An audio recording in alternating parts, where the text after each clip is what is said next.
O 'di ba guys, nakakatuwa naman panoorin mga Q na si Ilyas JTV at ang bokalista ngayon ng Kalumad Band na iniwan po nila si TB ay nagkita po kagabi.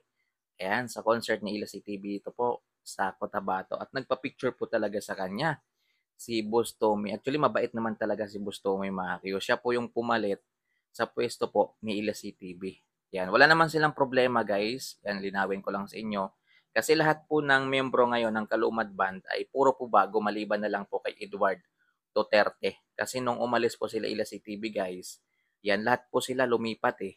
Yan si Edward na lang talaga yung natitira at nagtatag ulit siya ng panibagong grupo.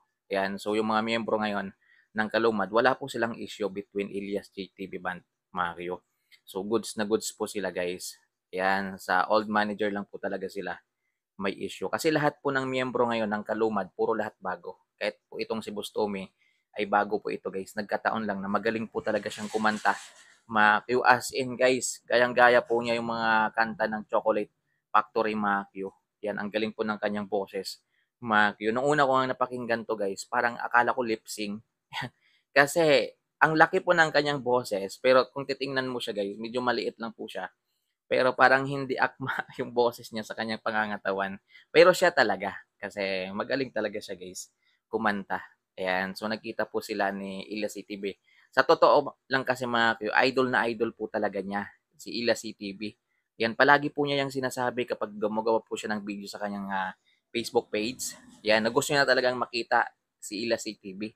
Ayan, idol nga yung tawag niya kay Ila CTV. Yan, Dol Elias daw yung kanyang tawag. So, mabuti kagabi guys, nagkita naman sila. At goods naman yung kanilang pagkikita. Kita nyo, napakaano talaga ni Ila CTV, napakabait.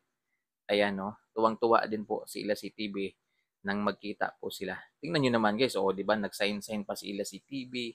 Ayan, so ganyan po ka-humble yung idol natin, Ila CTV guys. Di ba? So, yun guys.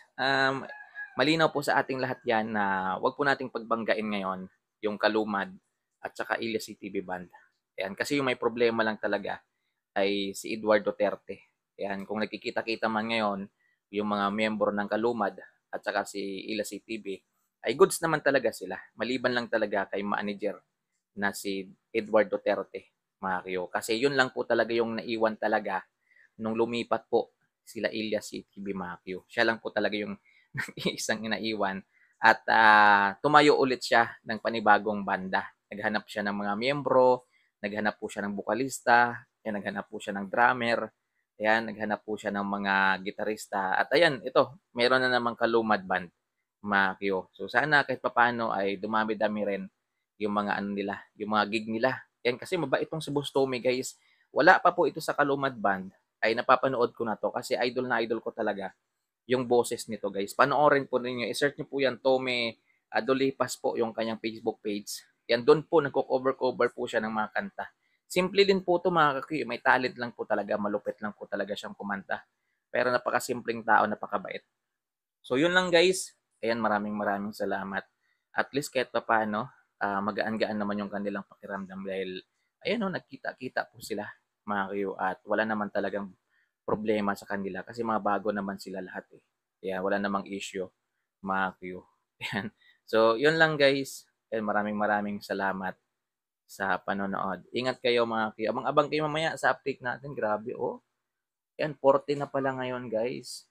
Yan, 40 na pala ngayon. So, i-update ko kayo mamaya sa concert naman ng idol natin, Ilyas J TV. So, yun. Mga kayo, maraming salamat sa panonood. Ingat kayo guys. Yan, God bless po sa ating lahat. Abang-abang kayo mamaya sa update natin mga ka-Q.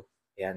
Time to time mamaya mag-update po tayo ng concert ni Ilyas JTV. So mga gusto pong bumili ng You Glow Babe, ayan, nandyan yung link sa Yellow Basket. I-click nyo na lang para legit yung mabibili nyo guys kasi maraming piki ngayon. So mga gusto pong bumili ng high clothing, i-click nyo na lang yung Yellow Basket. Maraming salamat mga Q. Mamili na lang kayo guys sa mga design na ito after ng video na ito.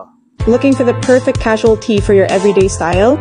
Our Elias Uhahaye t-shirt is made from premium cotton, ensuring comfort and style all day long. Order now and elevate your casual wardrobe.